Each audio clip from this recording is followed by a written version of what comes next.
Everyone, আমরা সেলাইয়ের ক্লাসে এসেছিলাম, অটোতে উঠেছি।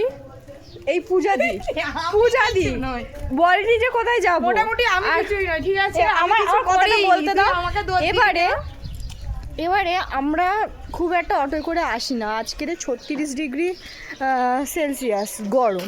তো এই গরমের মধ্যে ম্যামের বাড়িটা মোটামুটি স্টেশন থেকে 10-15 মিনিট হেঁটে যেতে হয়। তা আমরা ভেবেছি অটোয় করে যাব।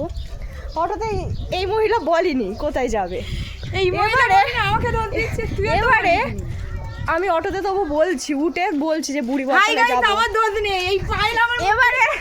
এবারে হচ্ছে কি, অটো ড্রাইভার আমাদের ম্যামের বাড়ির সাইড থেকে ঢুকে যাচ্ছে। তখন আমরা বলছি যে এটা তো ম্যামের বাড়ির রাস্তা না।